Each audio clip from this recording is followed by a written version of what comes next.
তোমরা তো চলে গিয়েছিলে। স্যার চলে তো গিয়েছিলাম, কিন্তু আবার বাধ্য হয়ে ফিরে এলাম। স্যার আমাদের খুব বিপদ স্যার, একটু আগে কতগুলো ছেলে।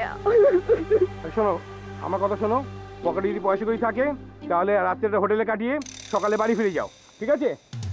এই চলো। Thank you sir. ওয়েলকাম। চলো। আমায় তো ফিল ভরে সস্তায় হোটেল আছে, দেবো নাকি? আরে চিন্তা ভাবনার কোনো ব্যাপার নেই। চলো চলো চলো তাড়াতাড়ি চলো। দে মা আমায় তো। আসুন আসুন, এই হচ্ছে গ্রেট শাহজাহান হোটেল। আসুন। গ্রেট? হ্যাঁ গ্রেট। রাতটা কিংবা পার্কের থেকে রাত কাটানোর থেকে এর থেকে ভালো জায়গা আর কি হবে?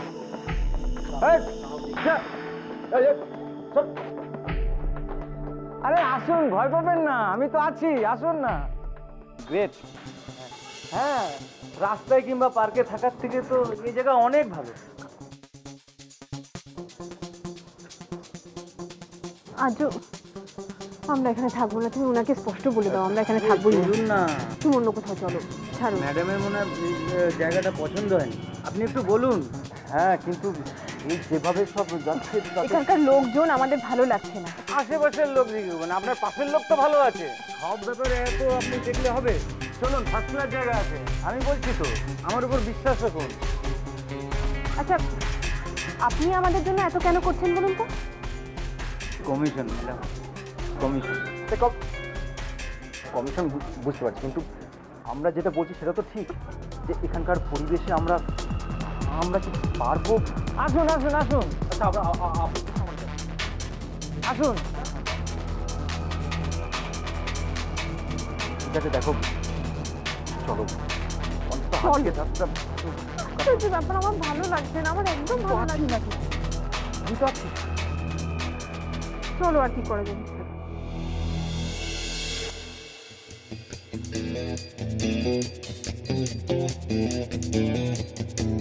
ও দাদা।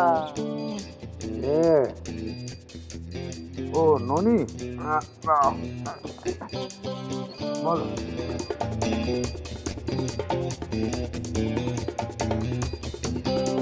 বাহ, ভালো করেছে।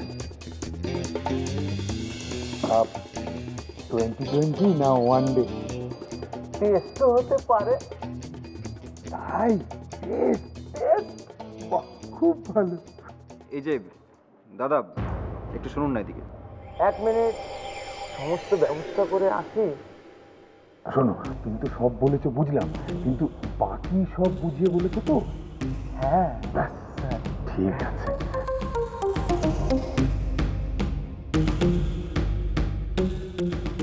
ঠিক আছে, তুমি যখন বলছো তাহলে ওনাদের জন্য সেই ঘরটা, মানে 786।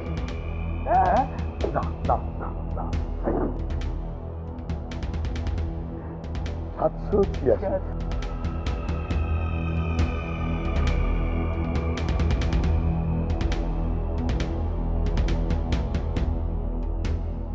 786। নম্বর রুমে যান। সবই গুরুর ইচ্ছা, গুরুর কৃপা। One and only mister Big B. আসুন আসুন আসুন, আপনি আসুন। না 1 মিনিট, 1 মিনিট, 1 মিনিট।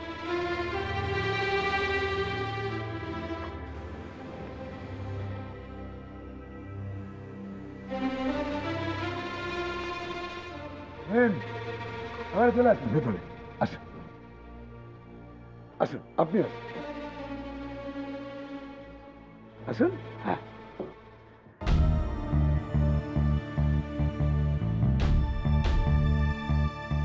এরকম একটা ফাটাফাটি ঘর দিলাম বলুন তো, কম ভাড়ায়।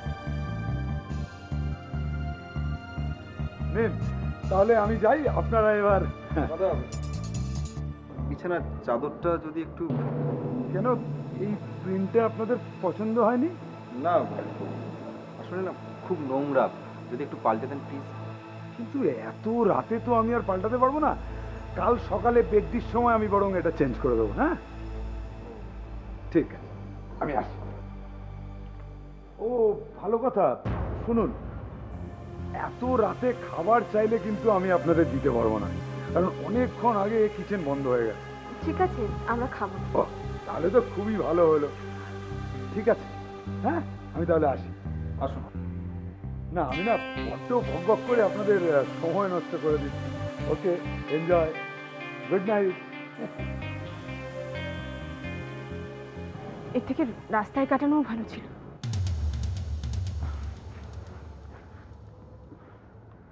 ওরকম তোমার মনে হচ্ছে।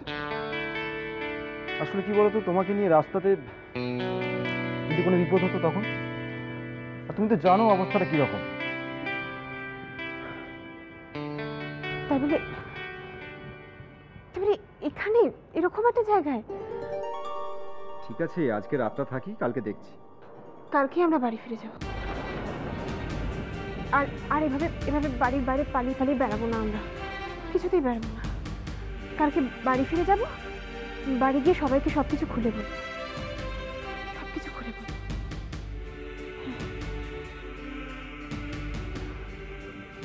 কি গো, শুনছো আমি কি বলছি? হ্যাঁ, বলছি কালকে আমরা বাড়ি ফিরে যাব, বাড়ি ফিরে গিয়ে সবাইকে সবকিছু খুলে বলবো। যাবে? না, বাড়ি ফেরার রাস্তাটা বোধ হয় কাজরি আমাদের কাছে চিরদিনের মতো বন্ধ হয়ে গেছে। মানে?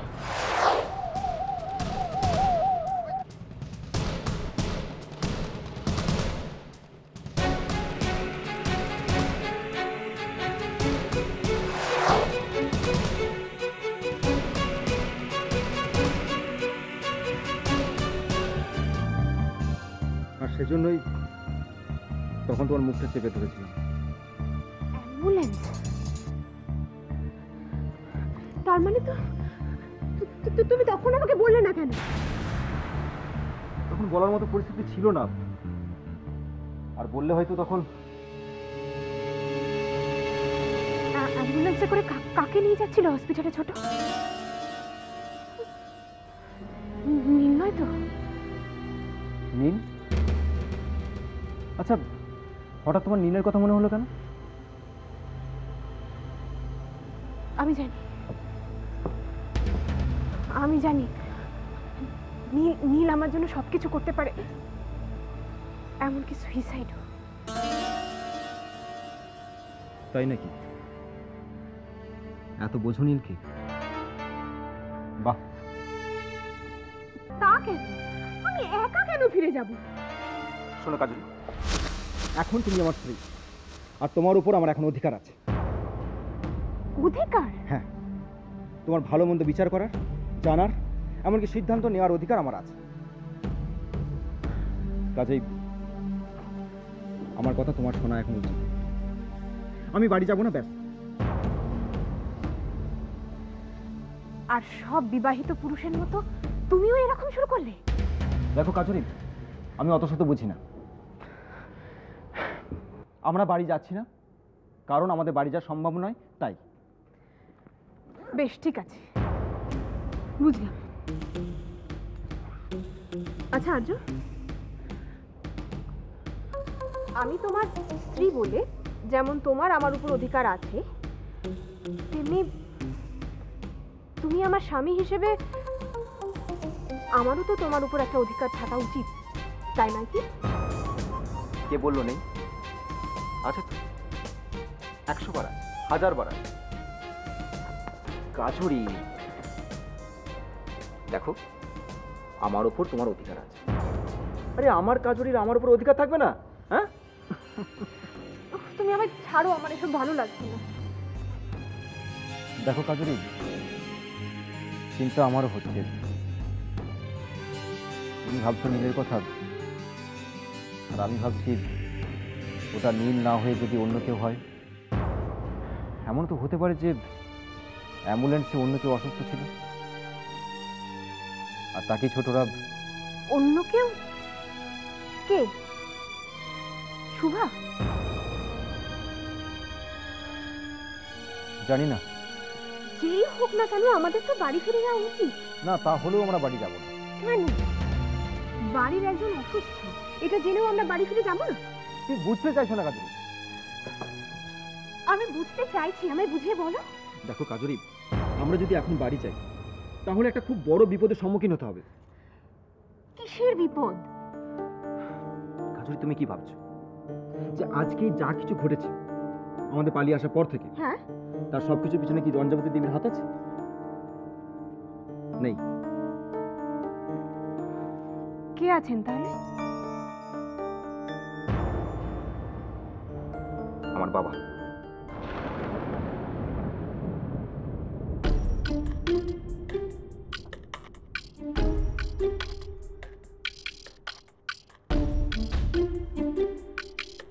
তোমার বাবা?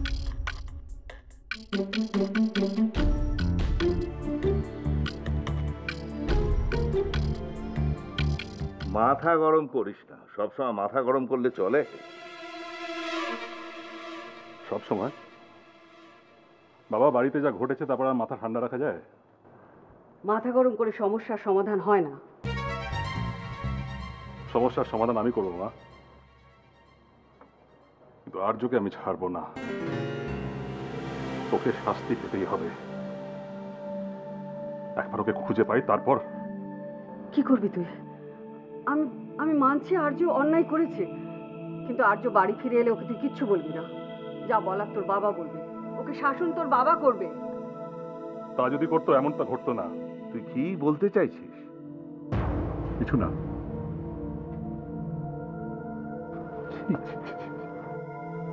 Just can't believe this. প্রেম হচ্ছে, প্রেম একটা বাজে মেয়েকে নিয়ে, সেও বিয়ে হয়ে যাবার পর। বাবা, আমি আর্যকে ছাড়বো না, ওকে শাস্তি পেতেই হবে। ইডিয়ট। এই শোন শোন, আর্যরও তো কিছু বলার থাকতে পারে। আমরা তো কোনোদিন ওকে সেইভাবে। কি বলতে চাও তুমি? ওর পেটের ভাত আমরা এখনো জোগাড় করি, সেটা ভুলে যেও না। মাথা ঠান্ডা কর। একদিন এই মাথা গরমের জন্য সুনিতাকে। কেন থামলে কেন? আমি আর কিছু বলতে চাই না। আমি জানি আমার জন্য নাকি সুনিতা নিজেকে শেষ করে দিয়েছে। আমি ওকে খুন করেছি, শেষ করেছি। ও তো আমাকে বোঝেনি। আমার ছেলেও তার মায়ের মৃত্যুর জন্য আমাকে দায়ী করে। তোমরাও তাই করো। জেনে রাখো, আমার কিছু এসে যায় না, কিছু না। এখন এসব কথা থাক না। এতদিন পরে এই কথাগুলো নতুন করে তোলার কোনো মানেই হয় না। আর তাছাড়া বাড়ির এই কন্ডিশন, এখন এসব কথা না বলাই ভালো। আমিও তো চাইনি, এসবে জড়াতে। সেই জন্য এখান থেকে দূরে দিল্লিতে চলে গেছি। তো আমার বার করি, তারপর না হয় তোর যা বলার তুই বলবি। তবে এই ধরনের চেঁচামেচি করে নয়, শান্তভাবে বোঝাতে হবে ওদের। না বাবা, আমি আমার মতো করে বলবো। আর্যকে আমি খুঁজে বার করবই, জীবিত বা মৃত। এর জন্য তোমরা প্রস্তুত থেকো। আমি কাজরিকে ছাড়বো না, ছাড়বো না ওকে। সংসার ভাঙা হচ্ছে না, সংসার ভাঙা হচ্ছে, ছাড়বো না। সূর্য,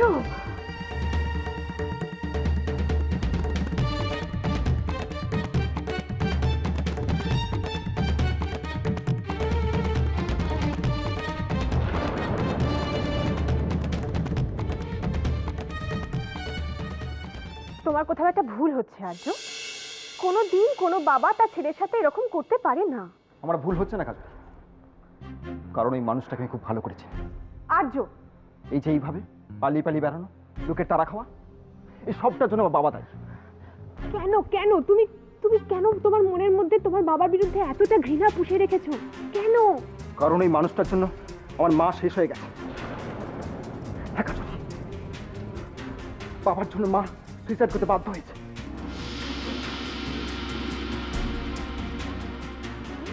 হ্যাঁ তাই, বাবা তার ব্যক্তিত্ব দেখে, ক্ষমতা দেখে, রাগ দেখে, হুমকি দিয়ে মাকে সারাক্ষণ চুপ করিয়ে আনতো। আর মা অশান্তির ভয়তে মুখ বুঝে সবকিছু সহ্য করত।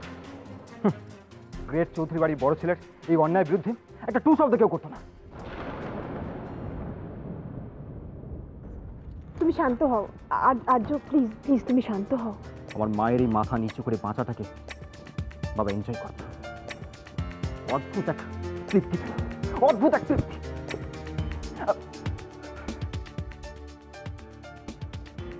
জানো কাজরি, আমার মা না লিখতে খুব ভালোবাসতেন।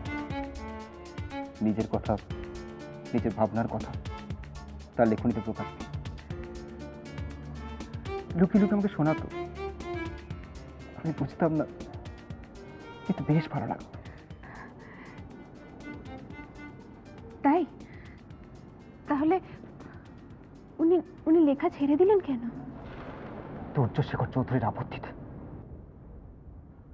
আমার মা চেয়েছিলেন যে নিজেকে একজন লেখিকা হিসেবে প্রতিষ্ঠিত করতে, কিন্তু বাবা সেটা চাননি। বাবা ভেবেছিলেন মা যদি সত্যি লেখিকা হিসেবে প্রতিষ্ঠিত হয় তাহলে বাবাকে ছাপিয়ে যাবেন। মা মুখ বুঝে সবকিছু সহ্য নাও করতে পারে, মাকে দমিয়ে রাখা যাবে না। আর তাই নিজের জন্য, শুধুমাত্র নিজের জন্য